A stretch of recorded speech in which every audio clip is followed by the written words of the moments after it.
vir, vai batendo resenha no começo da aula, é top, viu? Já entra mais descontraído, né, Juan? É, velho, entra todo mundo Não, feliz aí, feliz, tranquilo. não. Teve uma aulinha essa semana que eu não sei de nada. Não vou falar de quem foi, que eu dormi a aula todinha. Não entendi nada. Eu acho que eu sei. Eu também Eu sei. também, viu? Ah, Jesus. Verdadeiro. Você se orienta, que no dia da prova ali não tem E eu erro, só não. sei, Marcou e eu só sei prova, disso tem porque que eu fazer. dormi também. Viva Deus. Ainda bem que a minha não dá nem pra vocês Rapaz, cochilarem. eu vou ser sincera a vocês. Eu não dormi, não. Agora minhas unhas tá tudo roída. Gente, eu não sei mais, não. Mesmo na hora que eu sei que eu tô aprendendo, eu tô desaprendendo tudo. Aquela aula, Eu- deu benção, Eu viu? também tô assim, Deus me livre. Eu Apareceu, já sei da minha. lindezas. Apareceu, pronto. Vou fazer a Eu rodadinha já tô com achando que copo. carboidrato, na aula, eu já tô achando que carboidrato virou lipídio.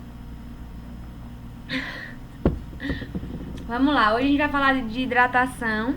É uma aula bem bacana, vocês vão gostar.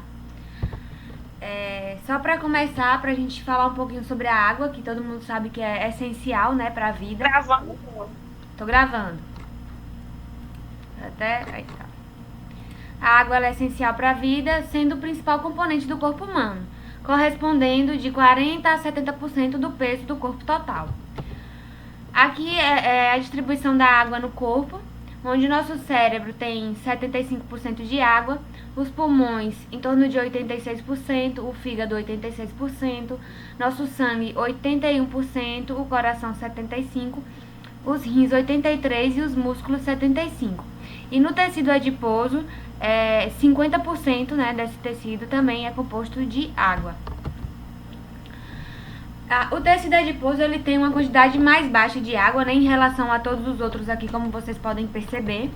E nós, mulheres, a gente tem uma quantidade de água menor ainda, porque a gente tem mais tecido adiposo. Até nisso, né, a gente acaba sofrendo. Então, essa quantidade de água corporal vai depender do gênero e da composição corporal.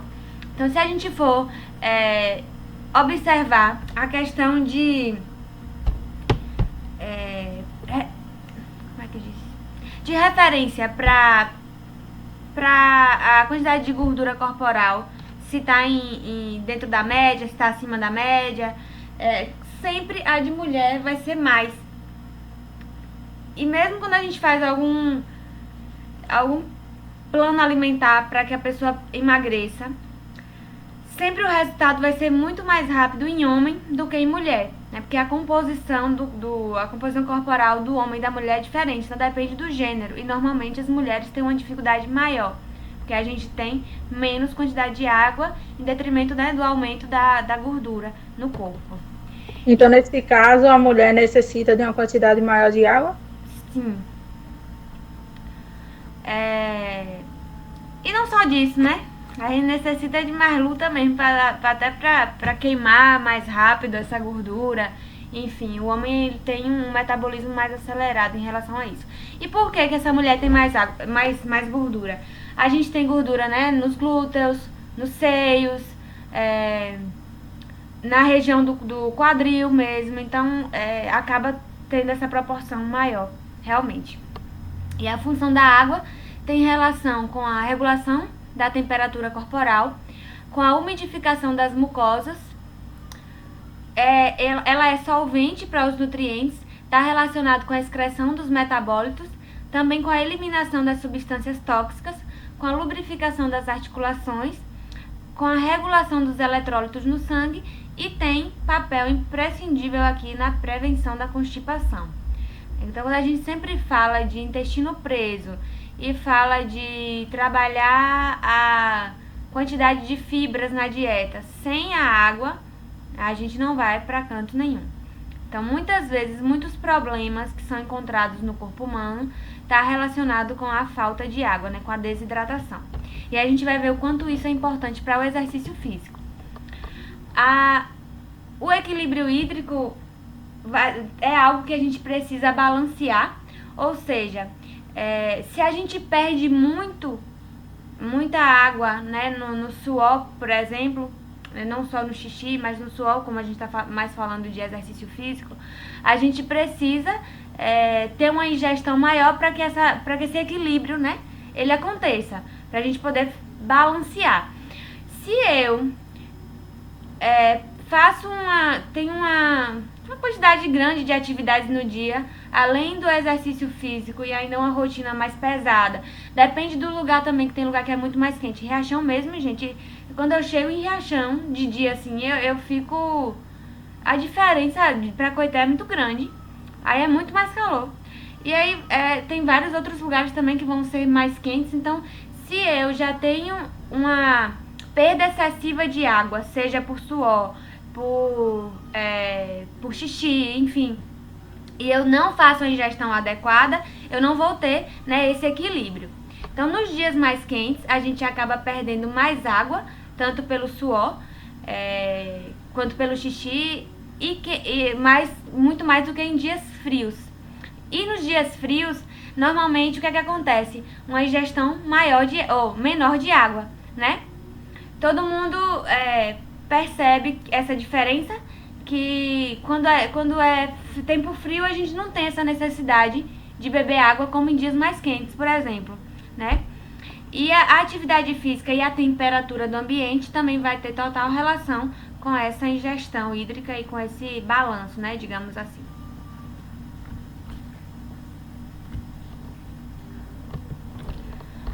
Aí a gente vai falar um pouquinho sobre a termorregulação no exercício.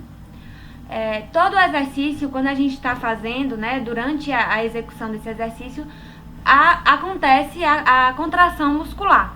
A contração muscular nada mais é que é o que vai permitir que o movimento aconteça. Então, permite o exercício. Quando está acontecendo essa contração muscular no exercício físico, a gente está perdendo calor.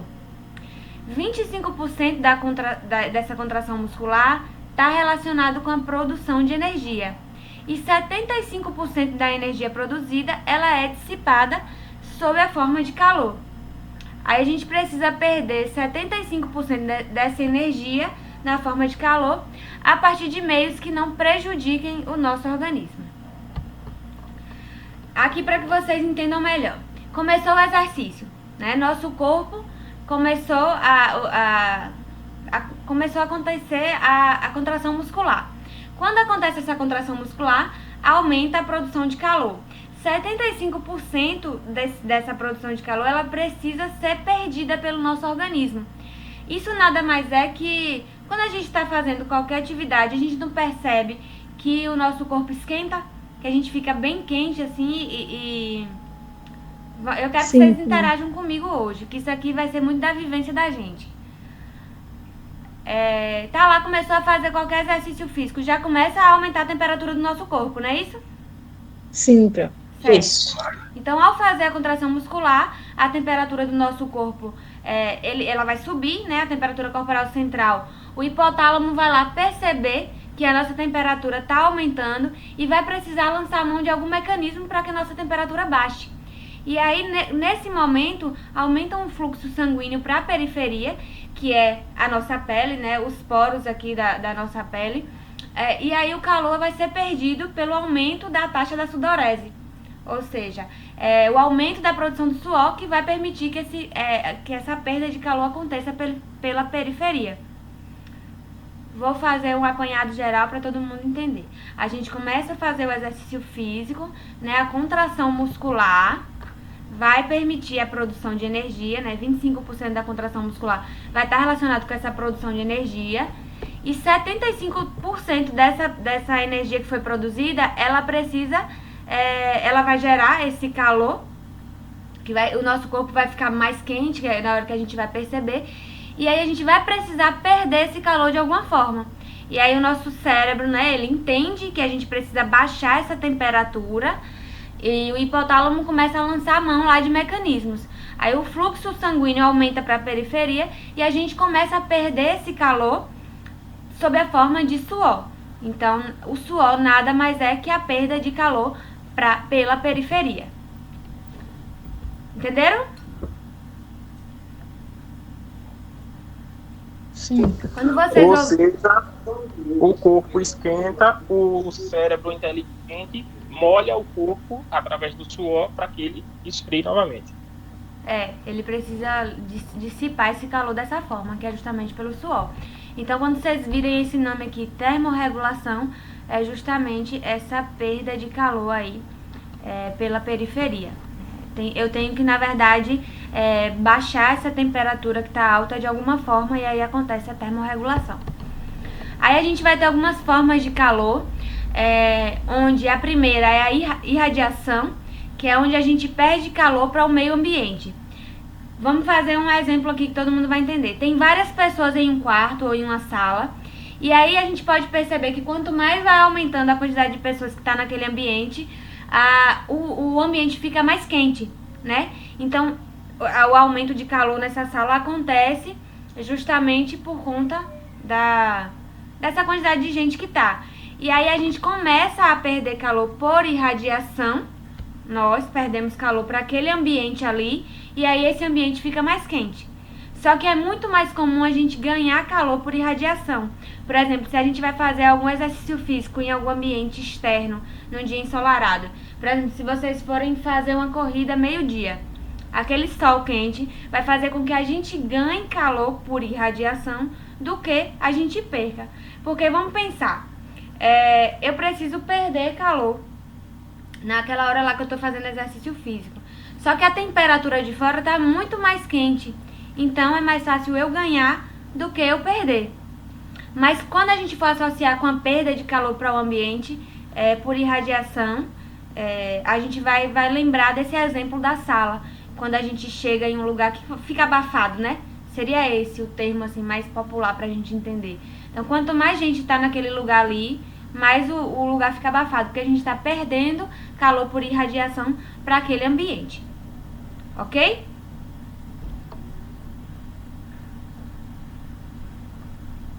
Certo. Passar. A outra forma de perda de calor é por condução, que é quando a gente perde calor para um meio sólido. Só que essa forma de perda de calor aqui, a condução, ela é menos importante quando a gente está falando de exercício físico. É muito comum a gente perder calor para um ambiente sólido quando a gente deita no chão. Tá muito calor, né, esse tempo, aí a gente vai e deita no chão gelado.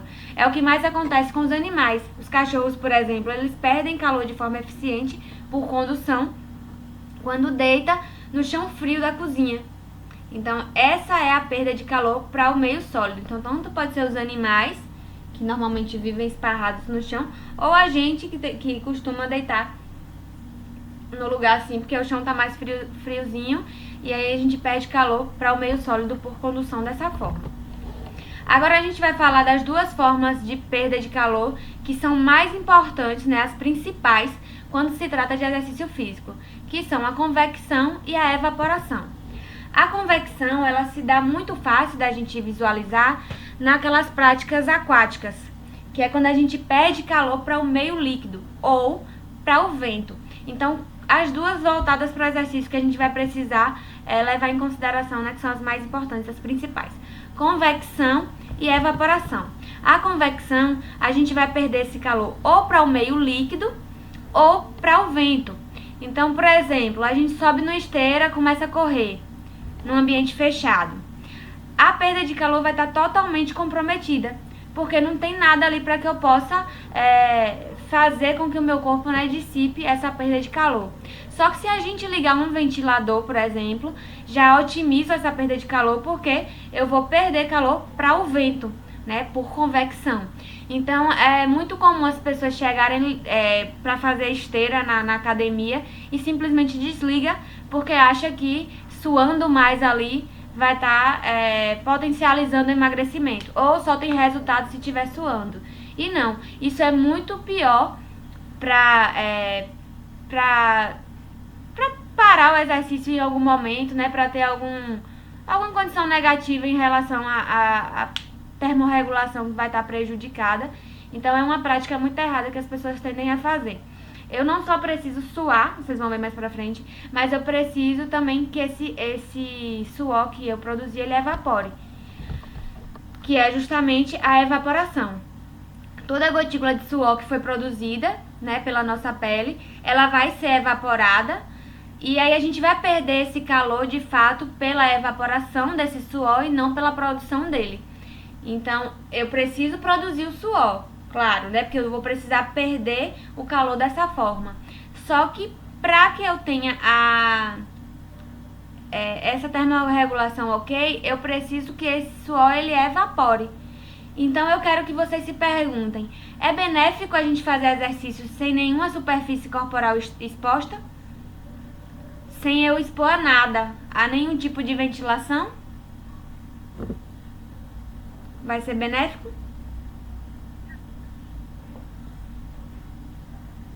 Não entendi, Pro. De acordo com o que eu falei, Eu acho que não. é benéfico a gente fazer exercício físico sem expor a nossa superfície corporal, tipo a nenhum tipo de ventilação. Seja o ventilador ou alguma janela aberta, enfim. Ah, sim, acho que não. Não, né? É muito comum esse tipo de atividades, né? Essas coisas que as pessoas fazem em praticantes de luta. Que eles desejam perder peso para determinada pesagem, porque a gente sabe que é por faixa de peso, né? Então, eles precisam estar em determinado peso para poder competir com aquela categoria ali. Então, eles ficam correndo com a menor superfície corporal exposta para poder aumentar a taxa de sudorese e para perder o peso.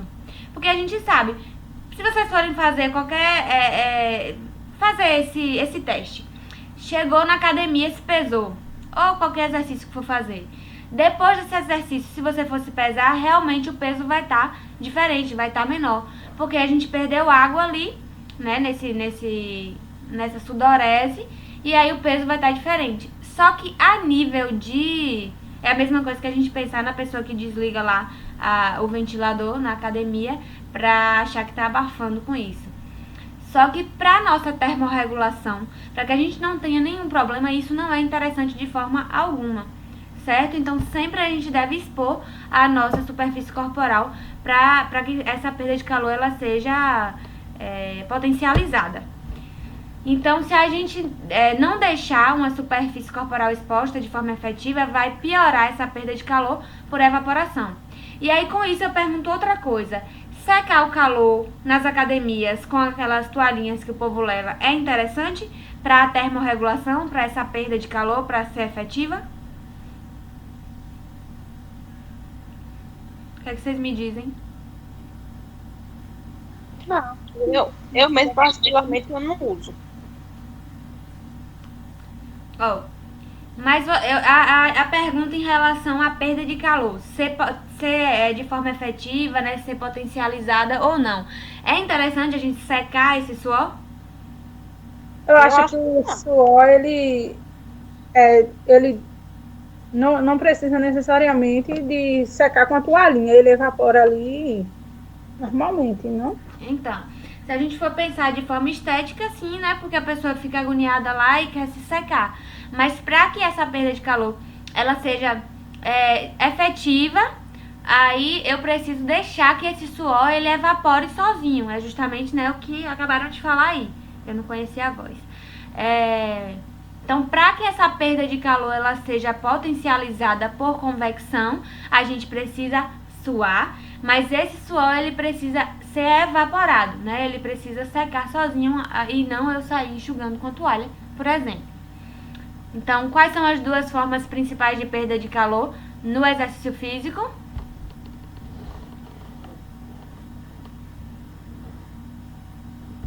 Como pra? Quais são as duas formas de calor principais no exercício físico? Forma de calor de peito. As duas que eu falei aqui, ó. Não. Convecção. Convecção e evaporação. Não é convecção e o outro, Bob, esqueci o nome, é esse? Isso, convecção e evaporação.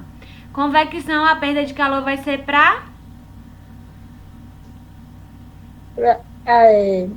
a perda de calor por meio líquido e pelo vento. Isso.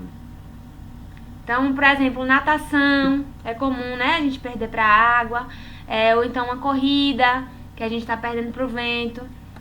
E a evaporação a gente vai perder também para o vento, né?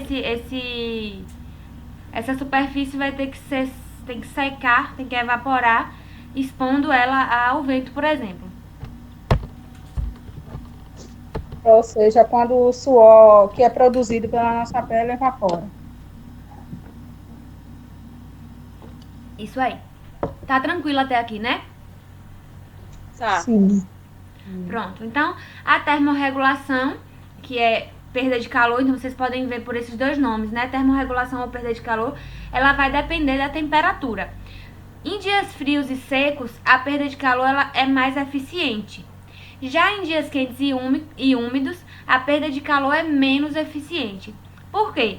Quando a gente realiza qualquer atividade em dia frio, a perda de calor vai ser otimizada porque o sol evapora de forma mais eficiente, porque a saturação do ar está mais baixa.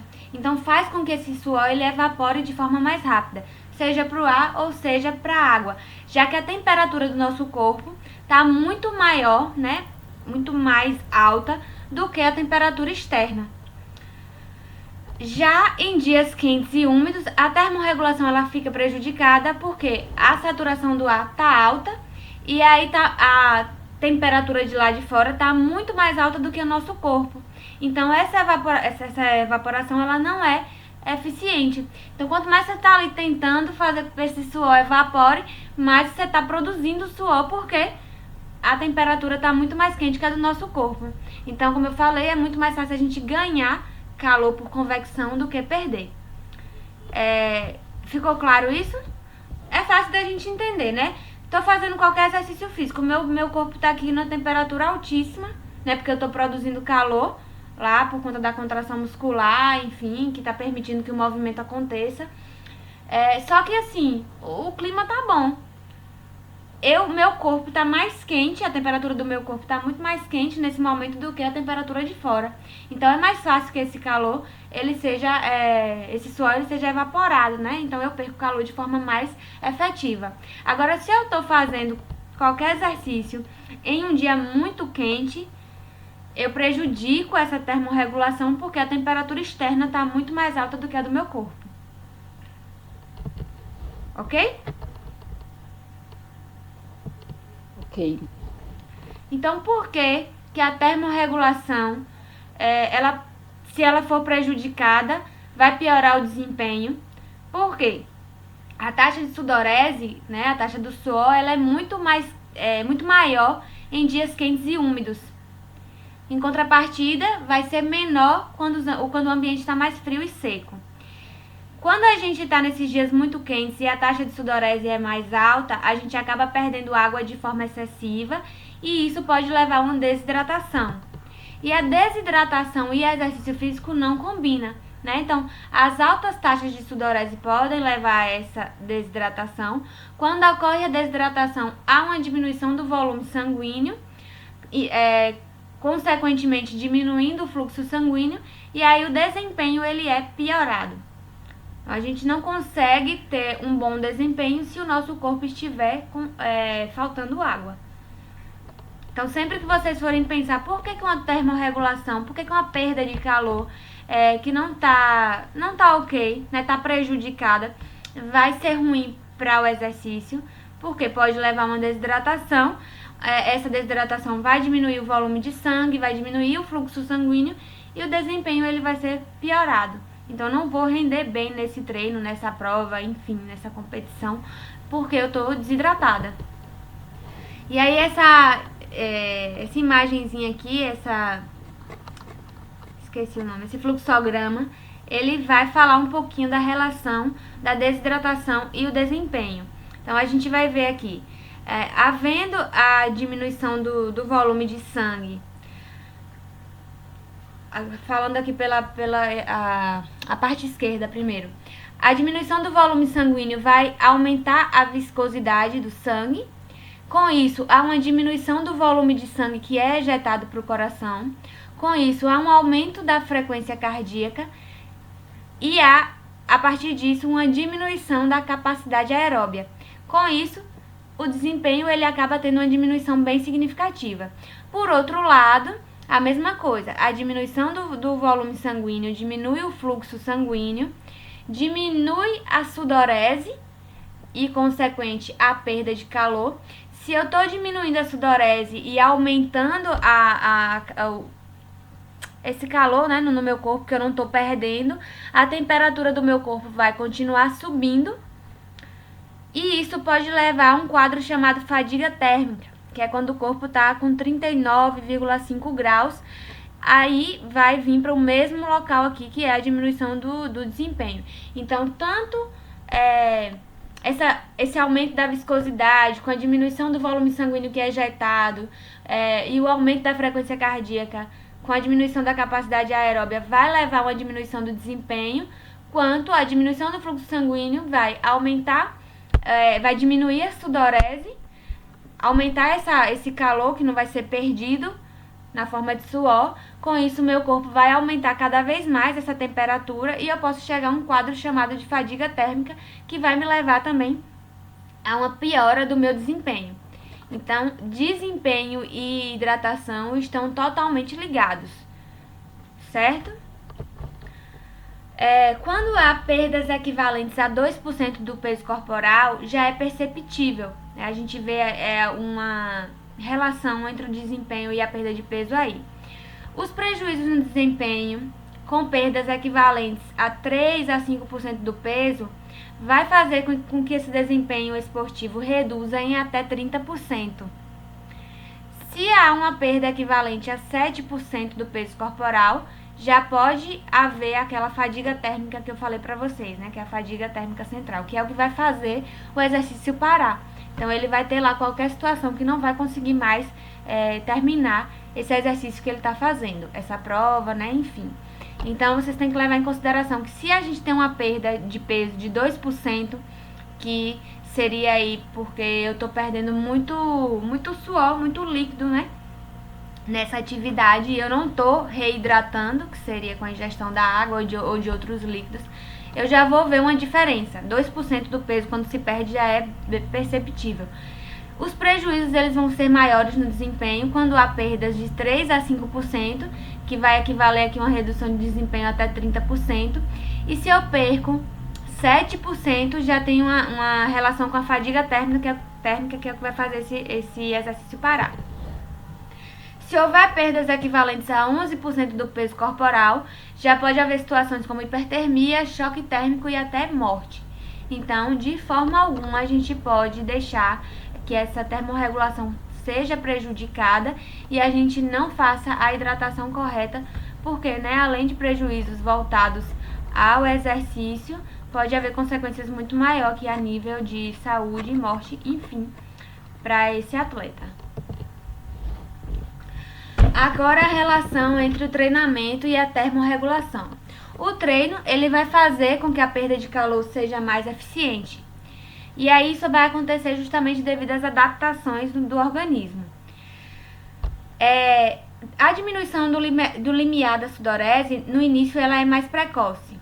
Ou seja, a gente tem um suor muito maior antes, aumenta a rapidez que a taxa de sudorese começa a ser elevada. Ou seja, a gente começou lá a fazer exercício físico. Vai ter um maior suor, né, antes, né, quando você começa a fazer. E aí depois essa taxa começa a aumentar ainda mais, né, assim que a sudorese começa a ficar mais elevada. Esse aumento da sudorese está relacionado com a hipertrofia das glândulas sudoríparas, que seria aquela capacidade o aumento da capacidade do corpo de produzir suor.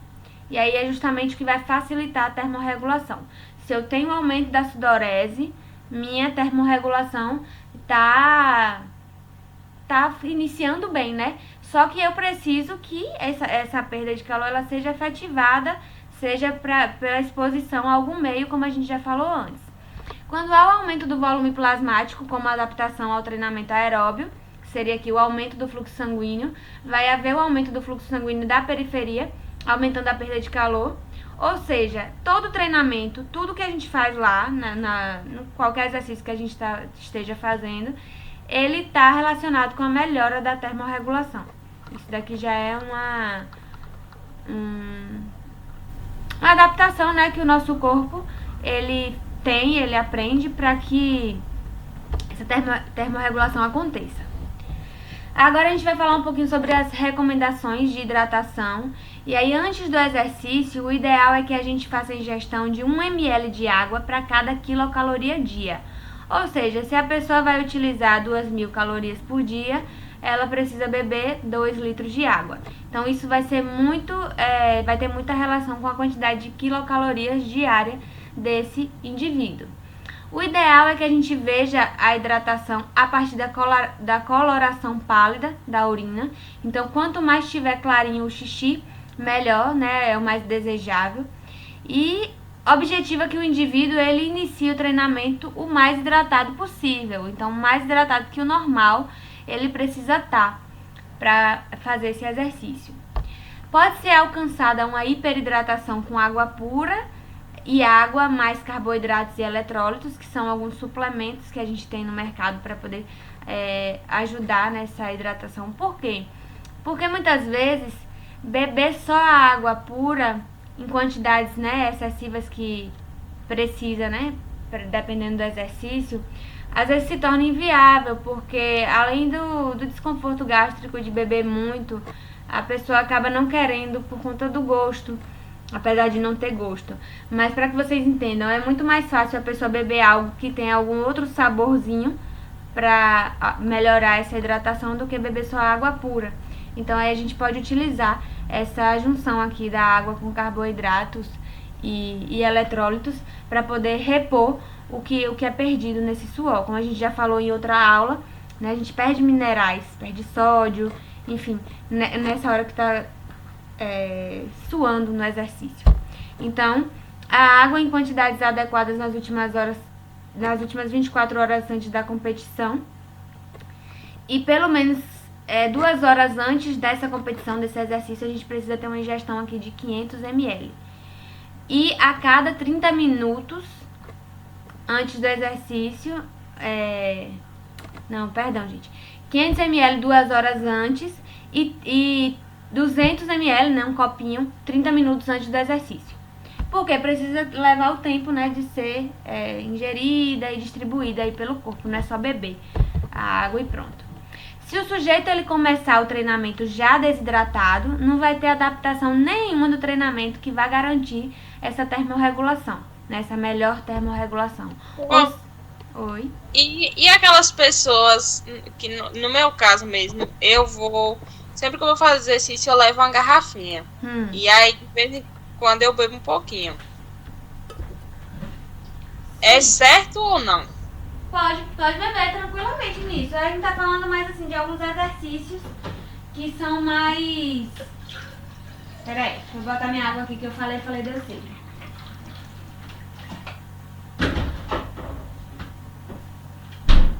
Alguns exercícios também que a pessoa não pode parar para beber água. Por exemplo, futebol. Não para toda hora para ficar bebendo água, né? Algumas provas têm algumas regras também que não dá para parar. Então, isso é mais pra gente garantir que essa ingestão antes do treino, ela seja ok pra que não haja essa desidratação.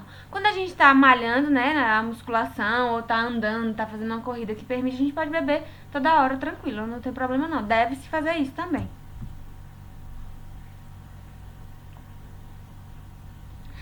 Eu tô vendo aqui os comentários agora. Esse tema é bom, né? Eu gosto de falar dele. É bom. Então, assim, a gente precisa começar o exercício já hidratado. As recomendações são antes do exercício: a ingestão abundante de água todos os dias. A gente pode levar em consideração essa regrinha aqui de 1 ml para cada quilocaloria gasta por dia. Se eu gasto 2.500 calorias, aí eu vou beber 2,5 litros de água e assim sucessivamente. Vocês podem fazer também aquela regrinha do 35, né, vezes pelo peso, para saber. Sempre, né, a gente deve olhar a coloração da urina para ver se está pálida. Quanto mais escura tiver, menos... é claro que vai ter outras coisas envolvidas também nessa questão, mas Normalmente, se tá bem hidratado, vai estar mais claro a urina. A gente tem essa recomendação da ingestão de 500 ml de água 1 a 2 horas antes do exercício, para que dê tempo de ser ingerida, absorvida e distribuída pelo corpo. E se precisar eliminar algum excesso, né, ele seja eliminado. E sempre antes do exercício, 30 minutos antes, a gente vai beber 200 ml de água. Tá fazendo o exercício, tem como beber água, vai bebendo também, não tem problema não. Aqui, durante o exercício, a regra geral é a reposição das perdas hídricas em quantidade próximas iguais às taxas de perda. Isso aqui, né, a gente falando de exercícios mais intensos, como eu falei pra vocês. Aí aqui eu tenho um exemplo de um maratonista de 70 quilos. O treino dele tem 2 horas e meia. A taxa de sudorese dele é de até 2 a 3 litros por hora de suor. Ou seja, ele precisa repor a quantidade próxima ou igual a essa quantidade que ele perde aqui da taxa de sudorese. Então, se ele faz 2 horas e meia de exercício e para cada hora ele perde 2 a 3 horas, ele vai precisar 2 a 3 litros, ele vai precisar repor 5 litros no total da maratona, né, após a maratona. Então, seria aqui 2 litros por hora. Só que isso normalmente está muito relacionado com desconforto gástrico, um desconforto muito grande. E aí a gente ainda tem que levar em consideração as regras da competição. Então, se ele precisa repor essa quantidade toda aqui que ele perde e ele não consegue durante o exercício, ele precisa fazer a ingestão máxima de líquido possível, mesmo que não atinja essa perda hídrica. E aí, para justamente minimizar essas perdas hídricas que é relacionada ao suor na prova e chegar no máximo a perda de 3% do peso corporal. Lembrando que passou aqui de 3%, a gente já vai ver redução de desempenho por conta, né, desse percentual de perda de peso aqui. A ingestão voluntária pode ser feita com a ingestão de água ou ingestão de água flavorizada mais eletrólitos, que isso vai favorecer uma maior ingestão, justamente porque é muito melhor beber água com sabor do que beber água pura assim. Ou a ingestão de água mais eletrólitos mais carboidratos. E essa ingestão de água ela sempre é maior quando é acompanhada de sabor e principalmente se tem carboidrato. Então, porque fica mais docinho, né? Então é mais interessante beber. A água flavorizada, vocês também podem ver como saborizada, aquelas águas que a gente coloca algum nutriente dentro, tipo laranja, gengibre ou limão. Acontece muito em clínicas, eventos, né? As pessoas fazerem essas águas. Ou então, que bebe durante o dia, quando tá com alguma estratégia de emagrecimento. Então, acontece muito de utilizar essa estratégia para favorecer a ingestão hídrica. A adição de sódio e carboidrato à bebida vai melhorar a palatabilidade e há um aumento da absorção da água e do sódio no intestino. Então, por isso que é muito recomendado também essas soluções concentradas de 4 a 8% de carboidrato, que o nosso intestino ele absorve melhor essa água, então aproveita mais. E a gente vai precisar também dessa ingestão do sódio porque é muito perdido durante o exercício. Então, a reposição do sódio e o aumento da absorção da água. Normalmente, essas bebidas aqui têm em torno de 30 a 60 gramas de carboidrato. E se a gente faz a prescrição de alguma hidratação dessa aqui, aí tem que levar em consideração lá naquele cálculozinho das recomendações de carboidrato que a gente já viu, né, para garantir a ingestão correta. As necessidades também vão depender do tempo e da intensidade do exercício, da temperatura e da umidade do ambiente. Atividades com até 1 hora de duração que tenham intensidade leve e moderada, a gente só precisa beber água, é o que é mais comum na nossa prática clínica, né? A gente pega muito paciente que treina, ou faz musculação, ou faz pilates, ou faz, enfim, várias atividades que duram mais ou menos 60 minutos. Então, nesse caso, a gente só precisa prescrever água. Quando a atividade ela tem uma intensidade muito maior, né, e também tem uma duração maior que 1 hora, aí a gente pode orientar a ingestão de líquidos a cada 15 a 20 minutos, que vai dar em torno aqui de 180 a 300 ml. Soluções de 4 a 8% de carboidrato, né, que equivale aqui a esses 30 a 60 gramas por hora. Então, a cada hora lá do exercício, ele vai tomar essa soluçãozinha aqui, que contém essa taxa de carboidrato, que tem essa quantidade de carboidrato em gramas. A oferta de sódio de 0,5 a 0,7 gramas por litro. E aí vai sempre alternando o consumo dessa água com a água pura, até que complete de 600 a 1.200 ml por hora. E é claro que vai levar em consideração a taxa de sudorese e a tolerância individual. Mas se a gente não consegue fazer com que essa reposição seja próxima à perda, aí a gente vai orientar que ele beba o máximo de água possível que ele conseguir para manter o seu estado hidratado. Essa quantidade aqui de nutrientes aí a gente vai olhar no produto, né, na hora de prescrever direitinho.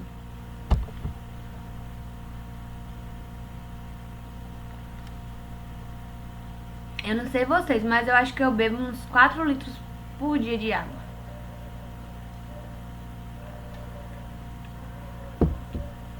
Sempre a gente deve testar antes da prova, para a gente avaliar a taxa de sudorese, fazer uma simulação da perda de líquido, que consiste num cálculo que, por exemplo, tem um atleta que está correndo na esteira durante 2 horas, e durante essas 2 horas que ele está fazendo esse exercício, ele ingeriu 1 litro de água. Aí o que a gente faz? Pesa esse atleta antes do exercício e anota o peso. Aí ao longo dessa atividade vai levar em consideração quantos litros de água ela ingeriu. Aí, por exemplo, durante essas 2 horas na esteira, ela bebeu 1 litro de água. Aí ela terminou a atividade, eu vou pesar novamente e vou anotar. O cálculo é esse daqui, ó. O peso dela, isso aqui é um exemplo. 70 quilos, pesou antes da atividade, né? Ela bebeu 1 litro de água durante essas 2 horas na esteira. O peso depois ficou 66 quilos. Aí a gente vai fazer os 70 do que foi de antes, menos 66 de depois, mais 1 litro do volume que foi ingerido, né? Aí a gente teria que levar em consideração também a quantidade de líquido que foi perdido na urina, mas como ela não urinou, então a gente vai ter um total aqui de 5 litros, que foi a sudorese. Ô, Pro, mas nesse caso aí, ia medir o xixi como? No caso, se ela tivesse parado, pausado a atividade e feito, né,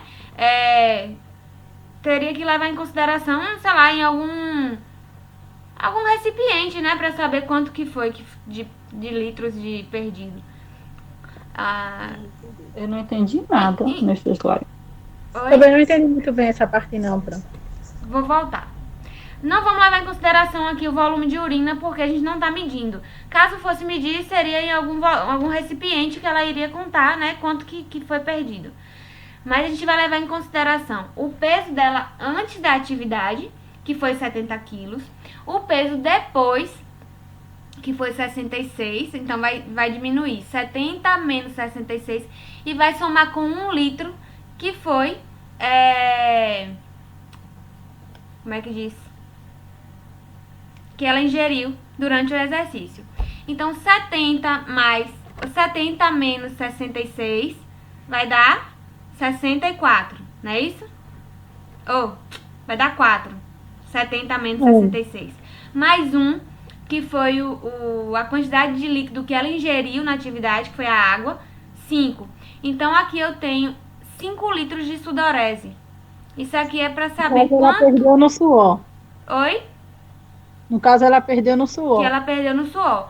Aí, quando eu soube quanto de suor que ela perdeu, eu vou dividir pela quantidade, a duração do exercício. Então, foi 2 horas. Então, ela teve uma taxa de sudorese de 2,5 litros por hora. Ou seja, eu vou precisar repor essa quantidade de água aqui. Ela só bebeu 1 litro. Teoricamente, ela teria que ter bebido 2,5 litros.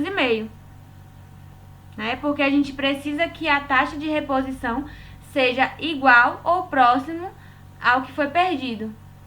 Isso aí é justamente para que ela não tenha uma perda de peso brusca, como ela perdeu aqui 4 quilos, não foi? 70 menos 66. Então...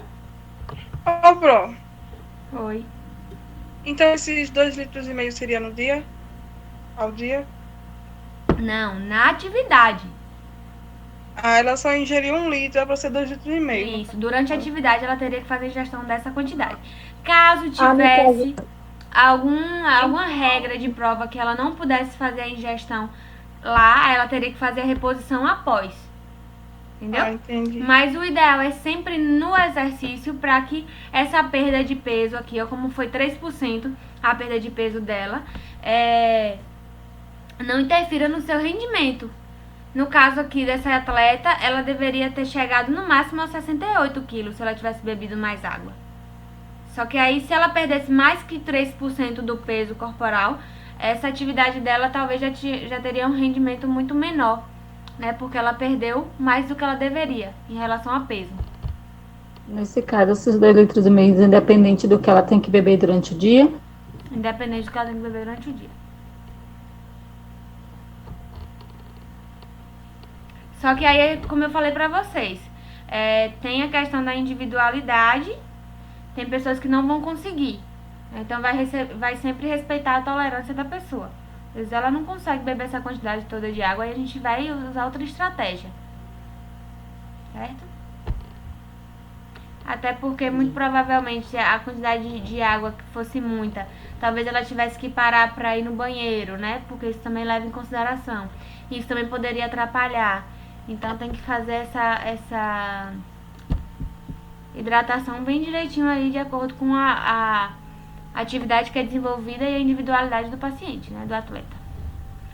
Após o exercício, a gente deve prevenir a fadiga crônica, então deve beber aí de 450 a 600 ml, para que a gente faça a reposição das perdas durante o exercício. Então, perdeu no suor, a gente vai precisar repor, no mínimo essa quantidade aqui, né, 450 a 600 ml. Em relação às aplicações práticas, a gente tem que levar sempre em consideração as características das competições e dos atletas, testar sempre todas essas estratégias antes da competição. Então não é amanhã tem uma prova, eu vou fazer isso agora. Não, tem que ser pelo menos umas 2 semanas antes. Observar sempre o alimento e líquido que é ofertado em provas internacionais, que tem às vezes o tipo de alimento que tem, né, a culinária da região, pode ser que cause algum desconforto gástrico, pode ser que a pessoa não reaja bem. Então sempre tem que fazer um teste com o que é ingerido para ver como é que o corpo vai reagir. E sempre levar em consideração a questão da individualização. Para esse assunto foi isso. Eu acho que é um tema legal, dá pra gente